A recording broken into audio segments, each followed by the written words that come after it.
Aujourd'hui, je faisais quelques recherches sur le chômage en Afrique et je suis tombé sur certaines statistiques qui m'ont alarmé. Comme celle-ci par exemple, les universités de Douala et Yaoundé ont mené des études qui montrent que le taux de chômage réel au Cameroun serait de 74%. Et là, je me suis dit, mince. Mais ça ne s'est pas arrêté là. Quand on va regarder le taux de chômage des jeunes de 15 à 34 ans, il est estimé à plus de 60%. Seulement 39,4% des jeunes sont employés.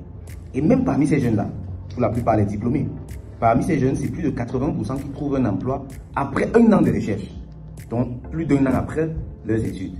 Et plus de 60% de ces personnes se plaignent que le boulot qu'ils trouvent, ça suffit seulement pour manger. C'est très grave en fait. Je ris, mais ce sont des statistiques qui doivent tirer la sonnette d'alarme. Parce que ça, c'est inacceptable en fait. Que dans un pays avec autant de potentiel, dans le continent où il y a encore toutes les opportunités du monde entier, on se retrouve au chômage, avec autant de chômeurs. C'est très grave en fait. Et quand je regarde un peu dans l'histoire, mes pensées m'amènent vers le cas des États-Unis. Parce que il faut qu'on soit très bien conscient de cela. Avec la lutte qu'on est en train de prendre en Afrique, genre on copie ce que l'Occident fait, on va forcément se retrouver dans la même situation qu'eux. Ce qui fait que c'est même un peu à notre avantage. On peut tout simplement voir où est-ce qu'ils sont arrivés avec ce qu'ils sont en train de faire là, pour voir où est-ce qu'on va arriver si on continue à les suivre comme ça. Et quand on regarde le cas des États-Unis par exemple, les États-Unis, dans les années 1800, 1900 et tout, depuis là, c'était plus de 90% de la population qui travaillait dans l'agriculture. Parce que pour ceux qui ne savent pas, l'agriculture c'est l'un des secteurs clés de l'économie des États-Unis. Pas ce qui nous montre la télé avec les robots, les voitures, les quoi, non, non, non, non. La grande partie de leur argent vient de l'agriculture là-bas. Donc, dans les années 1800, 1900 et tout, plus de 90% de la population travaillait dans les champs. Et aujourd'hui, imagine quelle proportion de la population travaille là-bas. Moins d'1%. Moins d'1%. Tous ces gens-là ont été remplacés par les machines. Tous. Et c'est un peu dans cette lancée que nous sommes en train d'aller en Afrique. Pas textuellement avec les mêmes exemples, mais on doit comprendre que les anciennes méthodes du succès ne sont plus aujourd'hui les nouvelles méthodes du succès. Et puis même encore, elles peuvent être les nouvelles méthodes de l'échec. Et c'est le piège dans lequel beaucoup d'Africains tombent. Moi, quand j'observe les parents africains, ça va toujours être la logique d'avant. Tu vas à l'école, tu te bats à avoir les bonnes notes, tu passes un concours et ensuite, tu travailles. Mais juste que la partie travail, là, ça n'existe plus. Tous les étudiants qui sortent là, ce sont les chômeurs. C'est-à-dire, il n'y a même pas, on parle de quoi 39% qui sont embauchés après même un an. C'est que des chômeurs en fait qu'on est en train de former. Ce qui fait que l'équation est désormais biaisée. Et il faut donc faire un update du software qu'on a dans la tête. C'est la raison pour laquelle les parents doivent se former au jour le jour. Et les parents qui veulent même sauver leurs enfants doivent plus se former que leurs enfants. Et en se formant, on va donc clairement comprendre qu'aujourd'hui, l'école est un peu périmée.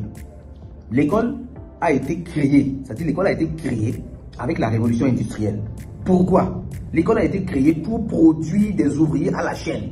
Parce que l'école, c'est une manufacture, c'est-à-dire entre une fabrique de savon, c'est-à-dire là où on fabrique les savons, du savon en carton. Les savons qui ont la même forme, les savons qui font la même chose, qui ont les mêmes propriétés. Il n'y a aucune différence entre une fabrique de savon et une école. À la base, c'est la même chose. On voulait les ouvriers qui vont effectuer des tâches de façon répétitive. C'est ça l'école en fait. Et ce n'est plus valable aujourd'hui. Parce qu'aujourd'hui, nous sommes quittés d'un monde où on avait besoin de la force physique à un monde où on a besoin de la force mentale.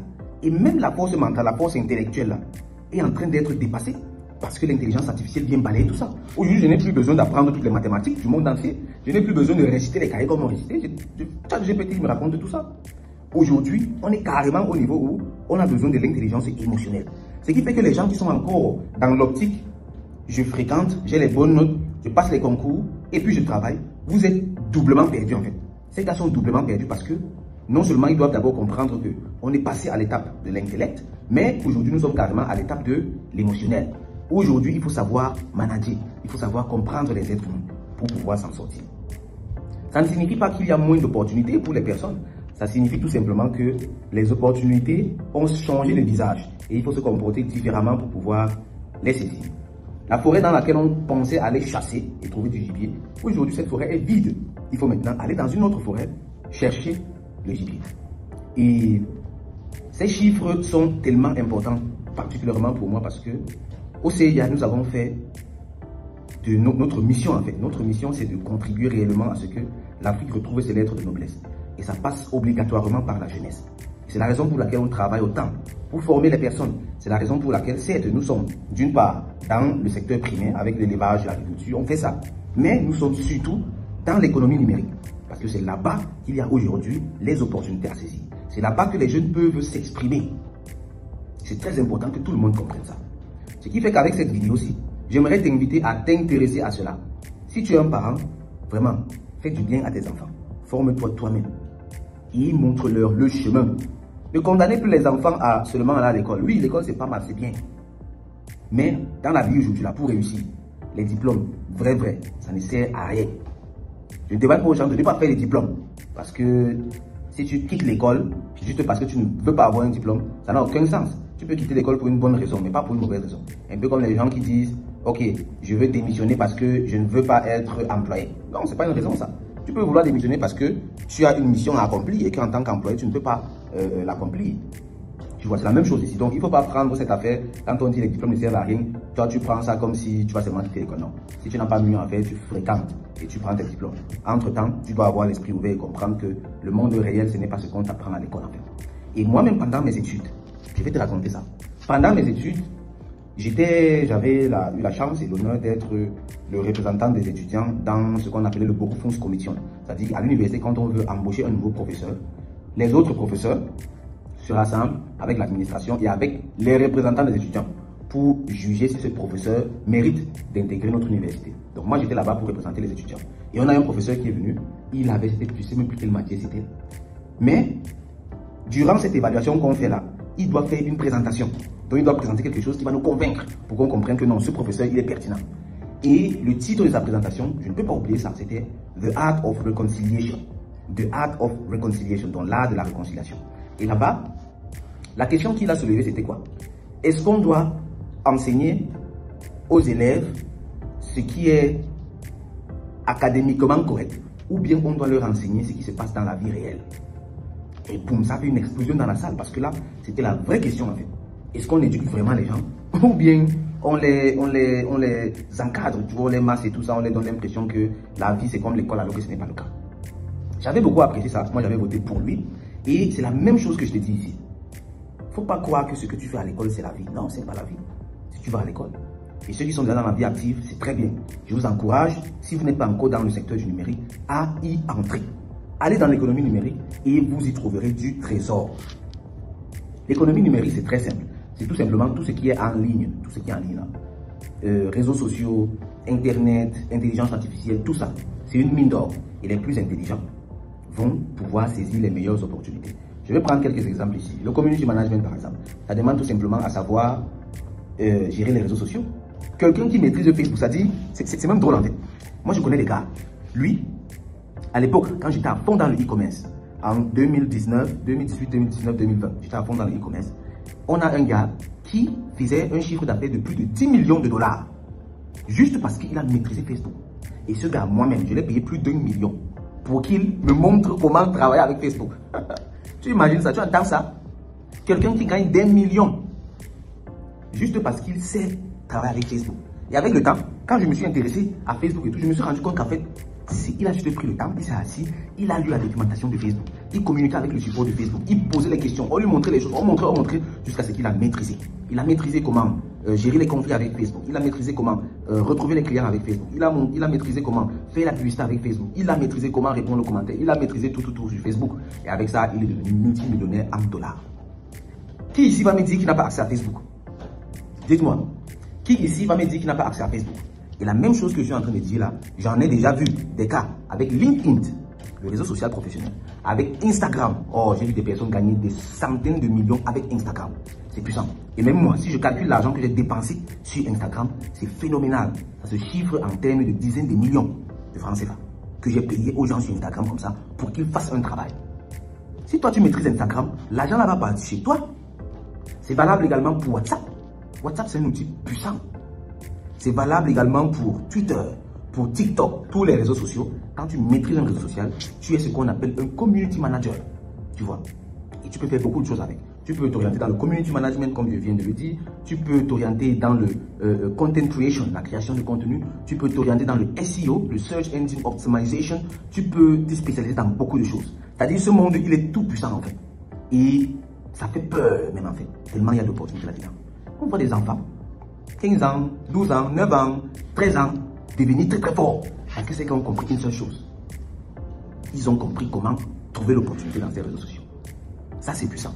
Et ce qui me passionne dans ça, c'est que tout ce qu'on fait dans le numérique, ça revient à une seule chose, ça se résume à une seule chose. Qui peut mettre ça dans les commentaires? Je vous laisse 5 secondes. Vous mettez ça dans les commentaires. Dis-moi ça dans les commentaires. Tout ce qu'on fait là-bas, ça se résume à quoi? Même dans les formations du CIA, tous ceux qui suivent les formations du CIA, on le répète toujours et toujours. Quand on est sur le marché du trading, par exemple, qui est également un grand métier du numérique, où tu peux t'asseoir et tu participes au marché international. Ça n'a jamais existé dans l'histoire de l'humanité. Que tous les êtres humains aient accès comme ça au marché international juste avec ton smartphone et une connexion internet. Je ne sais même pas si on se rend compte de la chance qu'on a. Et c'est toujours le drame en fait comme ça. C'est quand les choses sont passées qu'on se rend compte que c'était bien en fait. Parce qu'aujourd'hui par exemple, quand on regarde nos martyrs, nos révolutionnaires, à leur époque, je ne sais pas s'ils ressentaient ça comme nous on ressent maintenant. Nous aujourd'hui maintenant on voit que waouh, ces gars ils ont fait quelque chose, ils sont battus, ils ont fait. Peut-être à leur époque ils faisaient seulement des choses comme ça, pour eux c'est normal et tout, mais nous on voit ça waouh. Dans 100 ans, nos arrière-petits-fils vont aussi dire que waouh, ces gars-ci sont nés au moment où le numérique naissait. Quelle chance! Sans se rendre compte qu'eux, à l'époque, ils auront également une chance inouïe que nous, on n'a pas, par exemple. Tu vois, donc on doit vraiment avoir l'ouverture d'esprit pour comprendre ça. Donc, quelle est cette une seule chose qui résume tout ce qu'on voit dans le monde entier, dans le numérique même? Si tu comprends cette chose, tu vas être riche. C'est-à-dire, je ne trouve aucun autre mot. Tu vas être trop riche en fait. Si tu comprends cette une chose-là. Et d'ailleurs, même, je ne vais même pas dire ça ici dans la vidéo. Vous allez deviner ça dans les commentaires. Et je vais voir si vous savez de quoi il s'agit. C'est une seule chose, tellement simple que tout le monde peut le faire. C'est à portée de tout le monde. C'est vrai, il faut comprendre certains petits mécanismes. Mais une chose est sûre, tout le monde peut comprendre ça. Et si tu comprends cette une chose-là, c'est-à-dire il te faudra faire beaucoup d'efforts pour ne pas être riche. Il te faudra faire beaucoup d'efforts pour ne pas être riche. Parce que c'est une connaissance qui te condamne à devenir riche, à être riche. Tu vois. Et tous ceux qui lisent les livres, tous les leaders vont toujours être en train de lire les livres, tout. C'est ça qu'ils cherchent dedans. C'est une chose-là. Et c'est disponible dans les livres, mais aussi dans d'autres choses que je te dirai après que tu m'aies donné ta réponse. Donc j'attends vos réponses ici. Je voulais donner ça, mais je crois que je ne dois pas donner ça. J'attends les réponses dans les commentaires et ensuite on va voir donc comment est-ce que la communauté, à quel niveau la communauté est et je verrai dans quel sens approfondir. Donc c'est ça que j'avais à partager avec vous aujourd'hui de façon spontanée comme ça. Vivement qu'on se retourne vers le numérique avec toute la rage du monde entier. Ça ne va pas toujours être facile, mais je t'assure, c'est possible. Et je ne vais pas aller chercher très loin, je prends l'exemple sur moi. Moi, je ne suis pas parti de beaucoup. Mes parents ne sont pas les parents les plus riches du monde. Et je n'ai pas vécu dans les conditions les plus fabuleuses du monde entier. Je me suis toujours battu. J'ai fait tous les petits métiers qu'on peut imaginer ici dehors. J'ai nettoyé, j'ai fait les déménagements, j'ai fait tout. Mais quand j'ai compris que l'économie numérique, c'est ça là, ouf, je suis allé dedans avec toute la rage du monde entier. Et aujourd'hui, je ne vais pas me plaindre. C'est vrai, ce n'est pas du chocolat, ce n'est pas facile, mais c'est comme ça la vie. C'est ça les hommes, un homme doit se battre. Homme avec grande rage, donc même les femmes se détendent. Donc, travaillons vraiment dans ce sens. Intéressons-nous à l'économie numérique. C'est par là qu'on doit commencer aujourd'hui. On puise les capitaux ici et on va maintenant faire tout ce qu'on veut avec. Tu vois, si c'est l'agriculture qui te passionne, viens faire l'économie numérique d'abord. Tu prends l'argent ici et tu peux faire l'agriculture. Si c'est l'immobilier qui t'intéresse, viens faire l'économie numérique et puis va faire ça. Et la chance qu'on a aujourd'hui, avec des secteurs comme ceux de la crypto-monnaie, de la blockchain, c'est qu'on peut combiner toutes ces compétences-là. Tu vois, de façon à avoir le meilleur des deux mondes. Donc, c'est ça mon message aujourd'hui. Et très bientôt, on va commencer à communiquer fortement au sujet du Meetup 5 du CIA, le grand événement annuel autour de l'économie numérique. Le thème cette année, c'est l'économie numérique comme solution au chômage des jeunes en Afrique. Tu comprends pourquoi je fais beaucoup de recherches sur le chômage en Afrique, etc. C'est parce que c'est la thématique de ce Meetup. Et j'espère vivement que tu ne vas pas rater cet événement. Peu importe si tu es en présentiel ou en ligne, tout le monde doit être présent dans cet événement. Donc ça va avoir lieu à Douala, au Cameroun, et en même temps, en simultané, à Ouagadougou, au Burkina Faso. Donc là, c'est déjà un événement international. Et plus les années vont passer, plus on va faire ça de façon grandiose. Et ça va être retransmis en direct, en ligne, dans le monde entier. Donc c'est ça. Je suis très excité, très impatient que le jour j'y arrive. Ce sera le 30 novembre 2024, donc dans 1 mois et puis 2 jours. Je compte vivement sur toi pour participer à l'organisation de cet événement, non seulement en participant d'abord, en t'inscrivant, mais également en partageant ça au maximum. Au maximum. Donc, je t'attends dans les commentaires avec la réponse à ma question et d'ici là, porte-toi très bien. Au revoir camarades. Bye bye.